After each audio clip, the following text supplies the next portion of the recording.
Welcome to Three Bold Takes, guys. I want to take a second here before we dive into this hot button topic. I think I looked at the analytics yesterday and 72% of our viewers are not subscribed. So if you would, take a second, subscribe down below, leave us a comment if you disagree with us. We love the comments. We like to go back and forth with you. So it would help out a ton if you'd leave us a like and subscribe. Now that that's out of the way, Alabama and Oregon. That's the topic of discussion for this video. Currently, Oregon is the first one-loss team, or the highest one-loss team, ranked at 6th. Alabama's 2 spots behind at 8. Right behind Alabama is 2-loss Missouri. So, the question I want to pose here, why? Why is Oregon 2 spots above Alabama at this current moment? There's no rhyme or reason. If you look at all the analytics, it does not point any particular way toward Oregon. It's all toward Alabama, considering Alabama has 3 top 25 wins. Oregon has 0 at this current moment. They could have 2. But Chase, you've been diving a little bit deep on X, formerly known as Twitter, into these Alabama fans and kind of what they've been saying. So I want to pass it on to you. I want to hear your thoughts about this, and then we'll go around. Well, Freddie, first, I want to say your question's amazing. Why? Right. Second, I'm a lot like a lot of these Alabama fans. I'm looking for a reason as well to why Oregon is better than Alabama.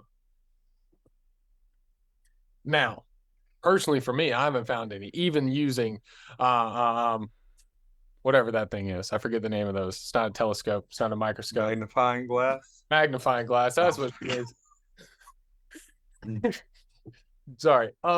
But personally, I'm looking at it. Oregon has, at this moment, guys, we're talking about, it's the day before Thanksgiving, November 22nd. Oregon has not played Oregon State yet. They play them this weekend. They have not played in the Pac-12 championship, which is assumed to be Washington if they beat Oregon State, right? So they don't have any of those ranked wins. And a lot of the ranked wins they did have earlier in the season, like Colorado and stuff, have faltered off and haven't stayed ranked. However, Alabama, they lose to Texas early in the year. Then they go on and beat LSU, Tennessee, Ole Miss. I think there's one other one that I'm missing. Maybe Kentucky, but I don't think Kentucky was ranked at the time. But at least those 3 teams beat them all by 14 plus, right? And they've looked dominant as they've grown. Their strength of schedule is better. Their strength of record is better. And Oregon's is way worse than Alabama. And so my question is, I think the only reason you have Alabama at 8 and Oregon at 6 is because then you would be putting Alabama above Texas. And Texas has the head-to-head win there. So Oregon, I think, would be okay being at 8, but I just don't think they want to put Alabama above Texas just yet. They want to have to come to that conclusion at the end of the year. Hopefully somebody loses before then. But Oregon at this moment is nowhere near better than Alabama in any way, which way of how the paper writes it. The record is the same, but the people they played are not better. The competition they've played is not better. Their strength of schedule is not better. And so Alabama in every facet of the way is better than Oregon and should be at 6. Quinn? Let me put it this way. I don't have a huge issue with the way they're currently ranked, 6, 7, and 8. I think you're completely right when you talk about Alabama they have a better strength of record, better strength of schedule than Oregon. That's all true. Now, is Tennessee currently ranked? I don't think they are. They are. I think they're 20. They are 21. Even after dropping 2 weeks in a row. I guess it was to Missouri. I got it right here. Georgia. Yeah, it's 21. Okay, well, so 3 ranked wins. That is much better than no ranked wins. I will give you that. I would say that Oregon has a better loss. They lost by 3 on the road to number 4 Washington. Is it now? And then Alabama lost by double digits at home to number 7 Texas.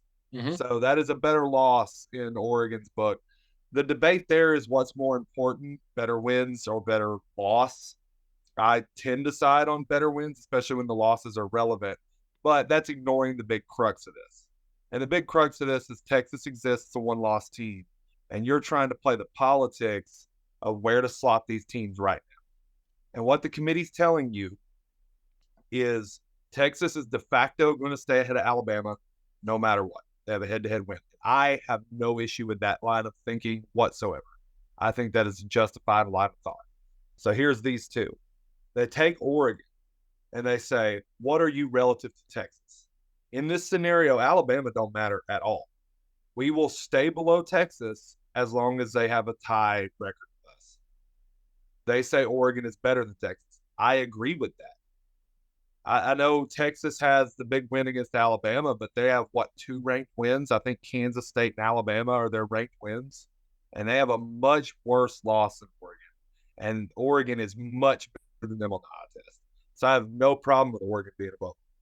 Where I have issues with the committee is inconsistencies in other spots. Why is Missouri ahead of Louisville? Louisville's a one-loss football team. I have no problem with Louisville below Alabama, but I have a problem with Louisville below Missouri. Why is Missouri ahead of Ole Miss?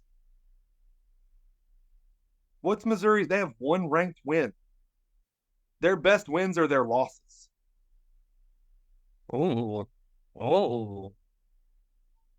Ole Miss has a more impressive win than Missouri. True. LSU is more impressive than Kansas State. Missouri lost to LSU. Yeah. So why is Ole Miss as low as they are? And you may say that, why does this matter? It does matter. Who's going to get a seeding for one of the New Year's Six bowls? Right now, it'd be Missouri over Ole Miss. I don't think that's justified. You look up in the top 5.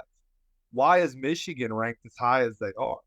Michigan, in my book, should be below Washington.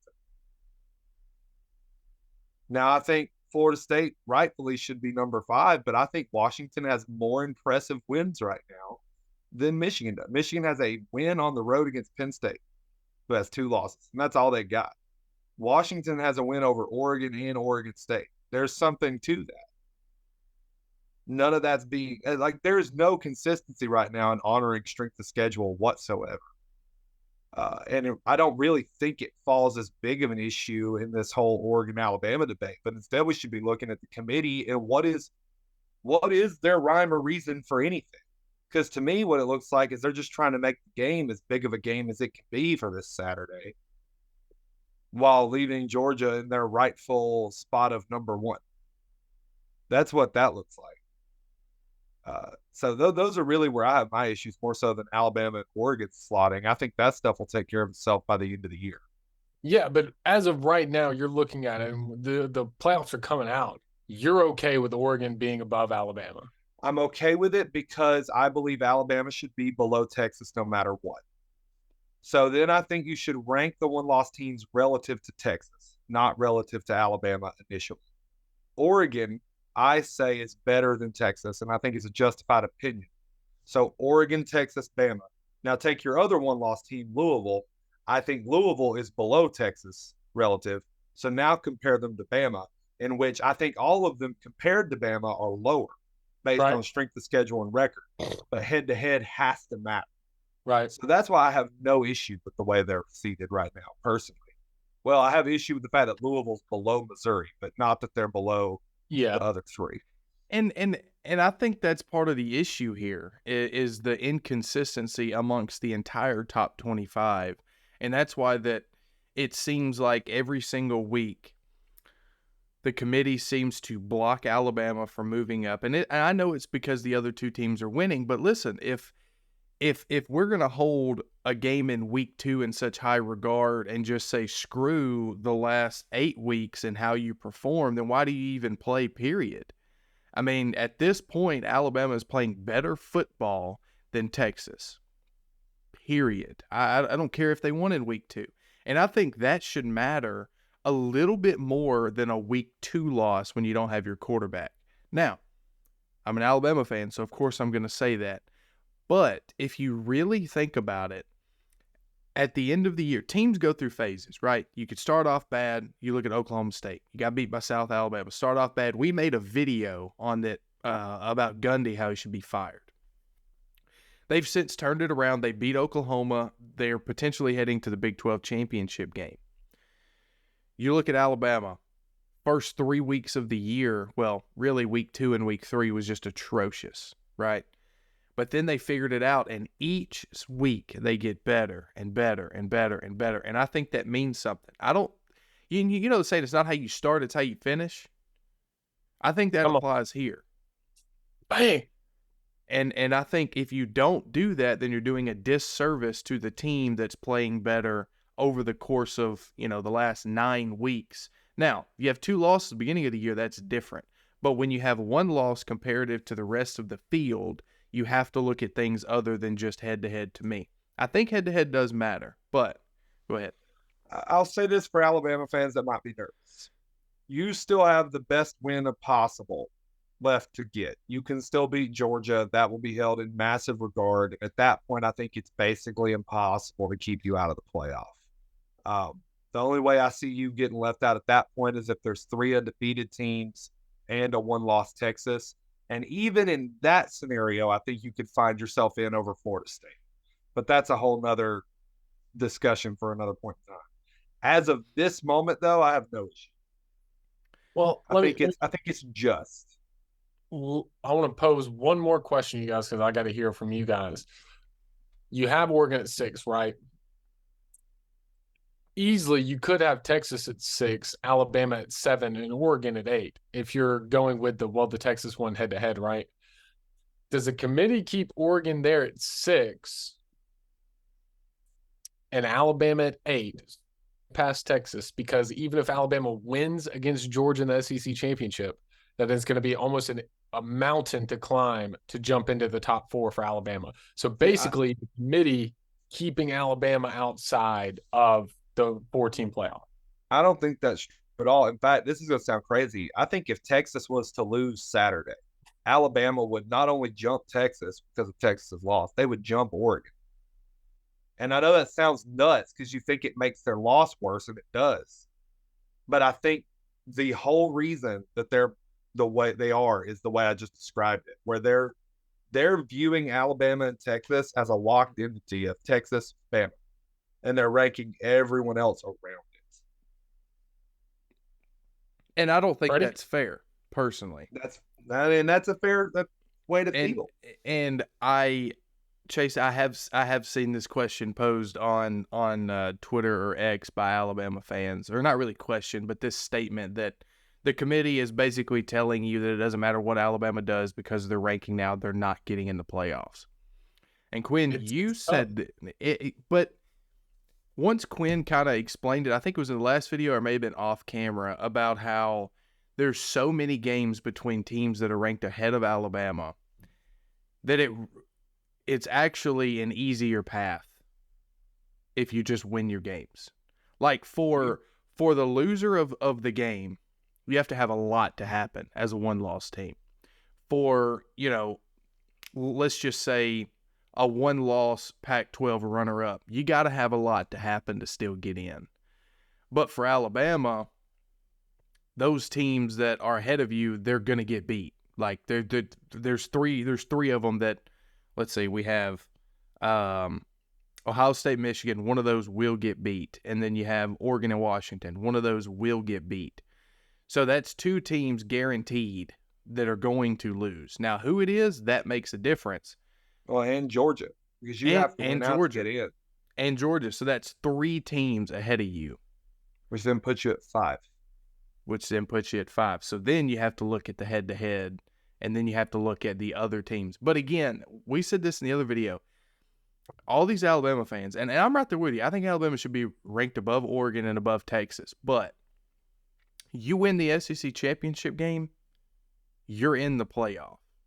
The committee has said time and time again, we're going on the 10th year of the playoff. Every single year, they have made it clear that they value an SEC, not just a conference champion, conference champion period as well, but an SEC champion above any other team almost. A 2-loss SEC champ or a 2-loss conference champion is not getting in over an SEC champion, period, or even an SEC runner-up. We've seen the SEC runner-up make the playoffs instead of a conference champion. So they value the SEC and they value the SEC championship. So Alabama fans, breathe.